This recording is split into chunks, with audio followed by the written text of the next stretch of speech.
بعض روایات میں کہ فرعون کا چہرہ بڑا چمک رہا تھا، حالانکہ ظاہر اور ظاہر کافر تھا۔ السلام علیکم ورحمۃ اللہ وبرکاتہ۔ ناظرین، امید کرتا ہوں آپ تمام دوست خیر و عافیت سے ہوں گے۔ اس ویڈیو کو مکمل دیکھیں، دوسروں تک پہنچائیں، لائک اور سبسکرائب ضرور کر کے جائیں۔ بعض روایات میں کہ فرعون کا چہرہ بڑا چمک رہا تھا، حالانکہ ظاہر اور ظاہر کافر تھا اور بہت سرکش اور باغی تھا۔ تو موسیٰ علیہ السلام نے اللہ تعالیٰ سے پوچھا، یہ کیا کر رہے ہیں آپ؟ اس کے چہرے پر یہ کہاں کا نور برسا رہے ہو؟ حق تعالیٰ نے کہا کہ میں نے یہاں آنے کے بعد بہت 40 سال پہلے ابتدائی دور میں کسی جمعے کو داڑھی پر تقریر کی اور میں نے ثابت کیا کہ داڑھی مونڈنا گناہ ہے۔ تو ایک نوجوان جمعے کے بعد میرے پاس آیا اور ایسا رو رہا تھا کہ میں نے سمجھا کہ کسی نے مارا اس کو یا جھگڑا ہو گیا۔ اس نے کہا نہیں، یہ تو آج پتہ چل گیا، ہم گناہ تھوڑا ہی کرنا چاہتے، ہم نے تو سمجھا کہ کوئی رکھے تو بہت اچھا، مونڈے تو اور اچھا۔ آج آپ نے عجیب بات، میں نے کہا نہیں، اس پر اجماع امت ہے، فقہاء و محدثین اولین و آخرین جمع ہے کہ داڑھی رکھنا واجب ہے، اور ایک قبضے سے کم کرنا بھی فسق و فجور ہے، اور مونڈنا تو بدترین گناہ، اکبر الکبائر، تمام انبیاء کی سنت کا انحراف ہے۔ میں نے کہا اس پر کتابیں لکھی گئی ہے، داڑھی کی شرعی حیثیت۔ شیخ الاسلام شیخ العرب والعجم مولانا حسین احمد مدنی کو ایک طالب نے میرٹھ کالج سے لکھا کہ کیا داڑھی رکھنا ضروری ہے؟ ایک اور انگریزی طرز کے منشی صاحب نے لکھا تھا کہ کوئی خاص بات نہیں ہے۔ شیخ الاسلام نے اس کے جواب میں اس کالج کے لڑکے کو، اقبال نام ہے اس کا، میرٹھ کالج کے لڑکے کو جواب لکھا۔ وہ جواب اتنا زبردست ہے کہ حکیم الامت مولانا اشرف علی، جن کی 1365 کتابیں، ان کو جب اس مسئلے پر لکھنا پڑا تو فرمایا کہ ہمارے بھائی حضرت مولانا حسین احمد مدنی نے ایک کالجی لڑکے کو جواب دیا، میں اپنے فتاوی کا حصہ بناتا ہوں، حضرت کا پورا جوں کا تو مکمل مقالہ نقل کیا۔ اس میں تمام دلائل، آیات، احادیث، تفسیر، فقہ، تواریخ، ہر چیز موجود ہے کہ داڑھی رکھنا واجب ہے اور مونڈنا گناہ ہے، اور ٹھیک ٹھاک گناہ ہے۔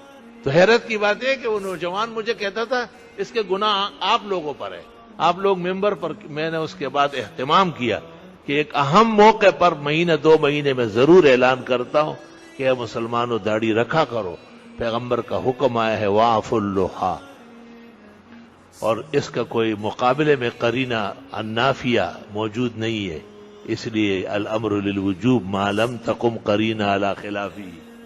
اور پوری امت مسلمہ نے، محدثین نے، مفسرین نے، فقہاء نے، اولین نے، آخرین نے، سب نے اتفاق سے لکھا ہے کہ داڑھی رکھنا ضروری ہے۔ اور اس کو میں نے کہا میں بہت معافی چاہتا ہوں، علماء دین کی طرف سے بھی معافی چاہتا ہوں، وہ بھی ہمارا طبقہ ہے، وہ ہمارے بڑے ہیں، ہم ان کے چھوٹے ہیں، وہ اصل ہے، ہم ان کا فرع ہے، وہ معدن ہے، وہ خزائن ہے، وہ سلامت رہے، قائم دائم رہے تو ہم زندگی گزاریں گے۔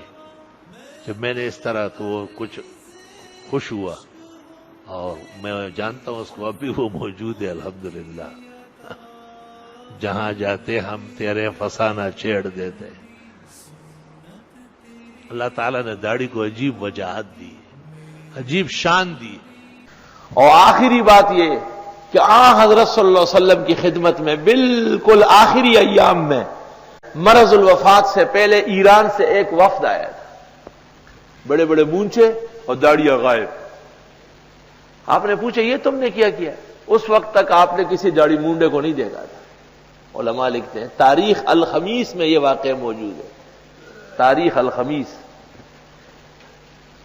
انہوں نے کہا ہمارے قہرمان، قدیم فارسی کے اندر قہرمان بادشاہ کو کہتے تھے، یعنی زوراور، ہمارے قہرمان نے ہمیں حکم دیا ہے کہ مونچے تو ہو لیکن داڑھی نہ ہو۔